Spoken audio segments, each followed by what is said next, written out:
بسم اللہ الرحمن الرحیم۔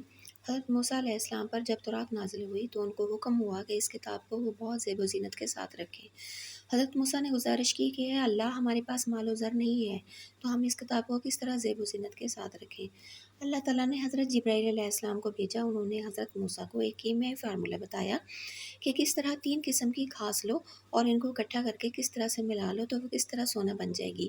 قارون حضرت موسیٰ علیہ السلام کے چچا کا بیٹا تھا۔ انہوں نے قارون کو خط لکھ کر بھیجا جس میں ان تینوں گھاسوں کا ذکر تھا جن کو ملا کر سونا بنایا جا سکتا تھا۔ قارون پڑھا لکھا تھا اور تورات کا حافظ تھا۔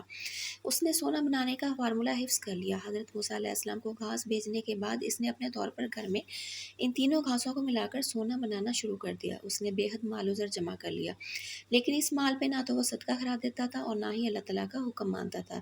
اسی وجہ سے وہ کافروں مردود ہو کر مرا۔ ایک روایت میں آتا ہے کہ قارون کے پاس اس قدر خزانہ تھا کہ 60 مزدور جو کہ انتہائی طاقتور تھے ایک وقت میں اس کے خزانے کی چابیاں اٹھایا کرتے تھے۔ ایک روایت میں یہ بھی آیا ہے کہ اس کے خزانے کی چابیوں کا بوجھ 70 اونٹ تھا۔ جب حضرت موسیٰ علیہ السلام نے قارون کو اللہ تعالیٰ کا پیغام پہنچایا اور کہا کہ جس قدر خزانہ تمہیں چاہیے وہ اپنے پاس رکھو، باقی اللہ کی راہ میں غریبوں کو بانٹ دو، تو اس کافر نے اللہ تعالیٰ کے اس حکم کا انکار کیا۔ اس نے ایک شاندار محل بنوایا اور اس کی دیواروں پر سونے کا کام کیا ہوا تھا۔ قارون نے بنی اسرائیل کی دعوت کی، جس کے بعد آدھی قوم قارون کے ساتھ ہو گئی اور آدھی قوم حضرت موسیٰ علیہ السلام پر ایمان رکھتی تھی۔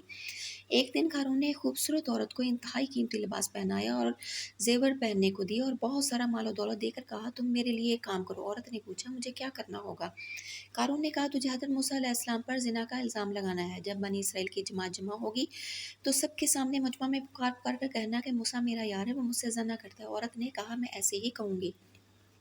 قارون نے اس عورت کو بہت سارا پیسہ دے کر رخصت کیا۔ اتفاق سے ایک روز حضرت موسیٰ علیہ السلام اپنے منبر پر بیٹھے وعظ فرما رہے تھے تو ان کے گرد ان کی قوم بنی اسرائیل بیٹھی تھی۔ چنانچہ قارون نے موقع پا کر اس فاحشہ عورت کو وہاں بھیج دیا اور خود بھی وہاں پہنچ گیا۔ حضرت موسیٰ علیہ السلام لوگوں کو فرما رہے تھے کہ جو شخص اپنے مال کی زکوٰۃ نہیں دے گا اس کو عذاب میں گرفتار کیا جائے گا۔ قارون نے اس مجلس میں کہا اے موسیٰ، اگر کوئی زنا کرے تو اس کی کیا سزا ہے؟ حضرت موسیٰ علیہ السلام نے کہا اس کا قتل واجب ہے۔ قارون نے کہا اے موسیٰ، تو نے بھی زنا کیا، تمہارا بھی قتل واجب ہے۔ اس کے بعد اس عورت کو اشارہ کیا کہ وہ گواہی دے، لیکن جیسے ہی وہ عورت جھوٹ بولنے کے لیے کھڑی ہوئی تو اس کی زبان نے اس کا ساتھ چھوڑ دیا اور اس کا دل ان باتوں کو بھول گیا جو قارون نے اس کو سکھائی تھی۔ کہنے لگی اے موسیٰ، قارون کہتا ہے وہ جھوٹ ہے، بہتان ہے، میں اللہ تعالیٰ سے ڈرتی ہوں۔ یہ بات سن کر حضرت موسیٰ علیہ السلام بہت حیران ہوئے اور غش کھا کر اپنے منبر سے گر پڑے۔ حضرت جبرائیل نے آ کر ان کو اپنی گود میں اٹھا لیا اور تسلی دینے کے لیے کہا اے موسیٰ، اللہ تعالیٰ فرماتے ہیں کہ زمین کو تمہارے تابع کر دیا گیا، جو چاہو ان کا سزا دو۔ یہ سن کر حضرت موسیٰ علیہ السلام نے قارون سے کہا اے قارون، جھوٹ مت بولو، نہ تہمت لگاؤ، اللہ تعالیٰ سے ہر وقت ڈرتے رہو۔ اس مردود نے کہا میں ہرگز تمہاری بات نہیں مانوں گا۔ پھر حضرت موسیٰ علیہ السلام نے اللہ کے حکم سے اپنا عصا زمین پر مارا تو زمین نے اس بخت کو اس کے خزانے سمیت ٹخنوں تک پکڑ لیا۔ اس کے بعد وہ سب کے سب فریاد کرنے لگے کہ ہمیں معاف کر دو۔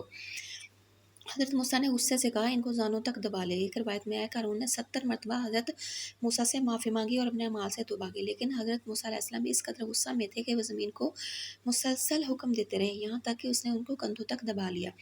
جب حضرت موسیٰ علیہ السلام کے بھائی ہارون نے ان کو عذاب میں مبتلا دیکھا تو اپنے بھائی سے فریاد کی کہ اے بھائی، یہ ہماری قوم کا ہے، اس کو معاف کر دیجیے۔ حضرت موسیٰ نے غصہ سے کہا ہاں، زمین گلے تک دبا لے۔